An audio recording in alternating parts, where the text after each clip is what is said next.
en lep dober večer voščiva, tokrat iz Šmarske knjižnice. In res dobesedno dober večer, ker ponavadi snemamo to čez dan in tudi če voščimo, verjetno ne voščimo nič, ne dober dan. Ja, dober dan. Dober dan rečemo. Rečemo dober dan. No, tokrat pa v sozvočju, kajti večer je, ko primerno to gledate, in večer je, oziroma že skoraj noč, ko ta pogovor snemava tukaj v Šmarski knjižnici, torej dober večer. Pogovor nastaja po našem prvem srečanju, ponedeljkovem srečanju v živo v tej sezoni. Zopet smo štartali, kombiniramo srečanje v živo in srečanja na spletu. In govorili smo danes o sočutju, pa tudi o tem, kako nevarno je, da se to sočutje lahko obrne v nasprotje. Ja, izhajali smo iz konkretne situacije, sredi katere živim, ki sem je bil tudi sam deležen, torej iz tega naravnega opustošenja, torej neurje je razdejalo, je odprlo rane v naravi, ampak je pa odprlo tudi človeška srca v obnebje sočutja. Toliko tega sočutečega v doživljanju, verjetno še nisem bil deležen v življenju kot ravno v tem neurju, v tej nesreči, ki pa je res, kot si rekla, odprla obnebje visokih čustvenih vzgibov, visoke srčnosti, ki se pa lahko sprevrže v nasprotje. Posebej je nevarno recimo ob deljenju pomoči. Ljudje so ranjeni, ljudje so prizadeti, mnogi so prizadeti, in če recimo nekdo prinese dar enemu izmed njih, ostali pa to vidijo in niso deležni pomoči, potem se lahko prebudi občutek spregledanosti, ki potem se nadaljuje v občutek strahu, negotovosti, nelagodnosti, kaj bo pa z menoj, njemu so pomagali, mene spregledujejo, lahko se sprevrže v občutek nevoščljivosti, celo jeze, to so pa vse tista nizka čustvena valovanja, ki dejansko delujejo rušilno. Sem tudi povedal primer, dobili smo v tistem izhodišču en agregat, naredili smo krog sočutja. In tukaj bo zdaj pri deljenju pomoči, da se ta sočutnost ne bi sprevrgla v nasprotje, neprivoščljivost, ne zato, ker bi bil nekdo, ne bi privoščil drugega, ampak zato, ker je bil spregledan, ker je v strahu, je treba zelo paziti pri deljenju pomoči. To pomeni, prioritete morajo biti zelo znane in pa vedno deliti pomoč v krogu sočutja. Ko smo mi dobili agregat, smo naredili tam najbližji krog sočutja, pravim, in potem tisti agregat, ki nam ga je pripeljal helikopter, smo sami zaznali, kdo bi ga najbolj potreboval. Torej, tudi zdaj pravim ljudem, ko me sprašujejo, komu naj sedaj pomagam, rečem, počakajte, da bomo ugotovili, kdo pa je bil spregledan. Ker mnogi potem, ko so ranjeni, se povlečejo vase, v tisto, bi rekel, v tisto prizadetost, žalost, strah, negotovost, se zaprejo. In mi bomo morali potem ugotoviti, kdo pa se je v stiski zaprl, kdo je bil zaradi tega spregledan, in takrat bomo čez kak mesec morali podpreti prav tiste spregledane, tiste, ki niso bili morda toliko izpostavljeni. Vemo pa tudi sami, da je tudi tako je prag bolečine različen in tudi prag občutljivosti različen, mogoče so se prav zaradi tega zaprli v neko žalost, v neko osamo, vse tisto pa, to so pa tista nizka valovanja, o kateri smo tudi danes govorili in jih ne smemo dopustiti.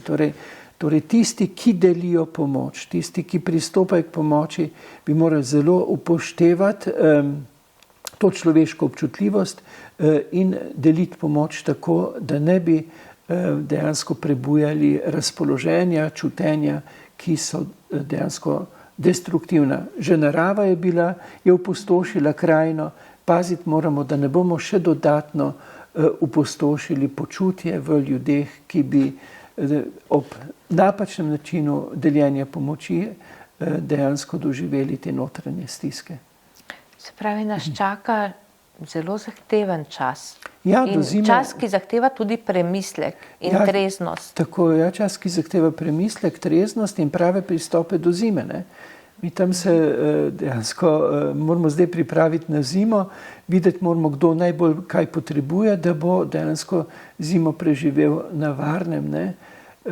Ja, to je kar zahtevna naloga za marsikoga, predvsem pa, da se res ohranja tisto, bi rekel, kar je narava odprla, to srčnost, ne, to naklonjenost, to povezanost, ker opažam, da se pri mnogih že ta visoka čutenja spreobračajo v nasprotje.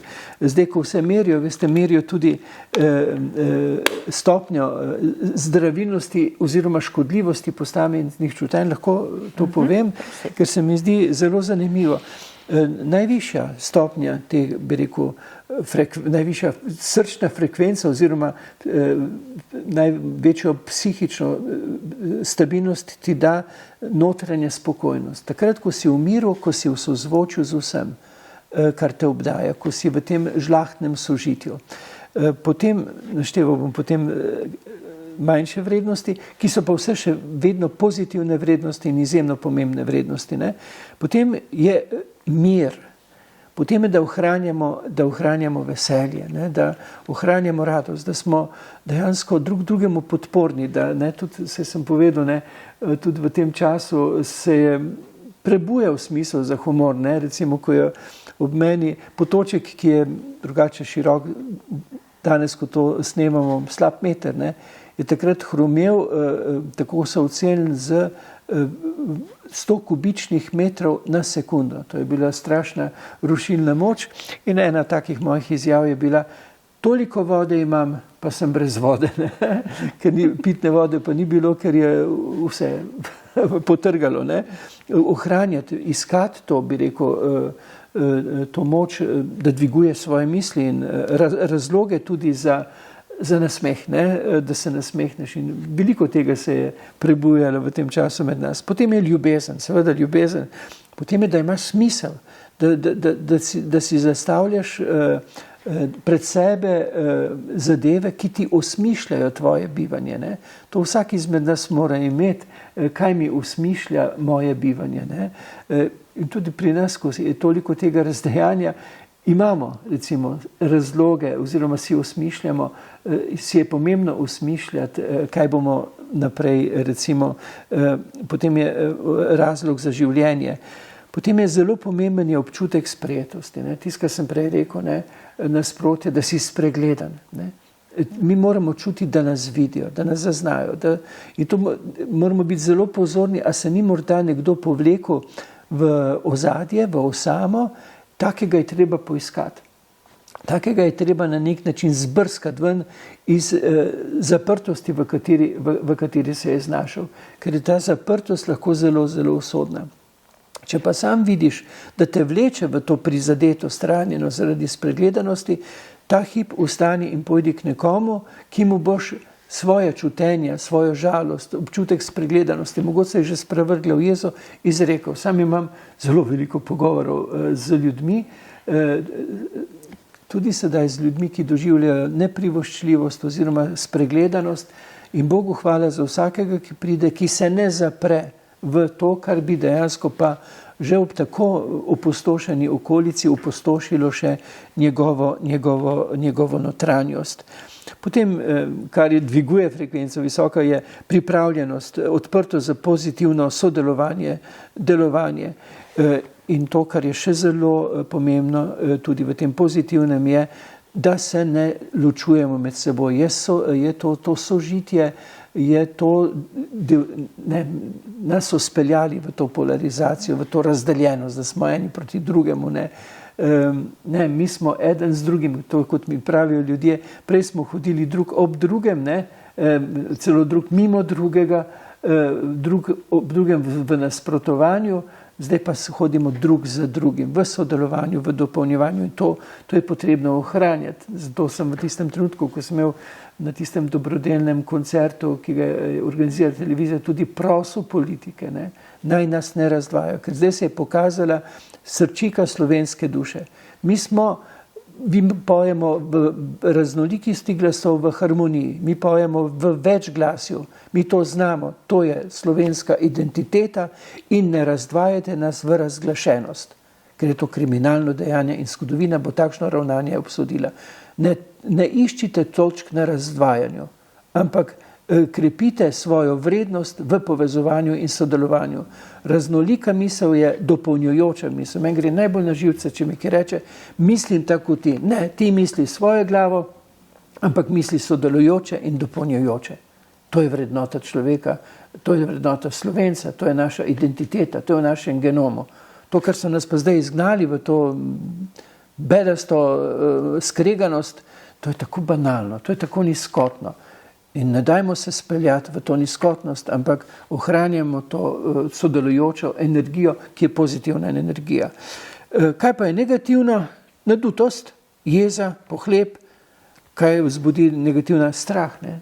Tisti, ki manipulira, vedno zastraši in potem podtakne rešitev. Žalost. Ne? Potem brezbrižnost, osamljenost. To je ena izmed najnižjih čutenj. Osamljenost. Ne? Spregledan sem bil. Ne? To moramo zelo paziti, da ne bo kdorkoli, pa zdaj ne gre samo za te opustošene v naravni nesreči. Opustošenje lahko vsak izmed nas doživi v raznolikih dogodkih svojega življenja, kot te notranje opustoši. Nekdo nepričakovano umre, se zgodi nesreča, karkoli že, to je opustošenje. Ne? In takrat se ne smeš zapreti v osamljenost, ampak dejansko takrat smo tudi mi dolžni, da pristopimo, da te ljudi poiščemo, da jih dejansko potegnemo ven iz te osame, da smo sočutna prisotnost. So mi pravili, ko so prihajali pomagati, so rekli, pa sej, koliko so tiste z lopato zmetali, sej niso mogli ne vem koliko, ampak bili so sočutna prisotnost. Ne? Niso bili prostovoljci samo zato, da so metali ven blato, mulj, ampak so bili prostovoljci, ker so se postavili kot stebri, opora, sočutne prisotnosti. Potem, kar še znižuje občutek krivde, ne, kar naprej si kriv, ne, s tem se tudi manipulira, ne, tudi v cerkvi moramo se vprašati, ne, kar naprej krivda, ne. Sej Bog samo razmešati, vsak večer, samo moj Bog žal mi je. Ja, moj Bog, hvala ti, ozaveščati, zakaj smo pa lahko hvaležni. Ja, sej smo tudi nebogljeni, ne. Ja, to mi je žal, pa se upravičiš človeku, pa rečeš, ljubi Bog, to sem ga mimo sekal, oprosti. Ampak daj mi moč. Ampak glej, hvala ti za to. To je to, to je molitev. Ker ljubi Bog se mu bo zmešal od tega, on nam toliko tega ne želi podpreti, bi pa smirim, moj Bog žal mi, prosim vas lepo, prenehajmo s tem občutek manipulacije z občutkom krivde. To je najbolj nizkotna manipulacija, ki se je potem prenesla tudi na druge sfere. Najnižje pa je, če te nekdo sramoti. Ne? Bog ne daj.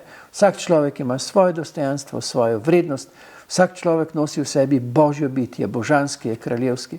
Pred vsakim poklon, kdor pa ne zna odkriti v sočloveku to kraljevsko vrednost, pa naj vsaj umolkne, naj ne ponižuje in naj ne sramoti. Ker to je sramota za njega samega, če ravna tako. Tako. In tukaj lahko narediva lahko noč. Piko. In rečeva lahko noč. Tako, ja. Prijeten počitek, vem, ne boste še šli takoj počivati, ko boste, počivajte v blagi spokojnosti. Lahko noč.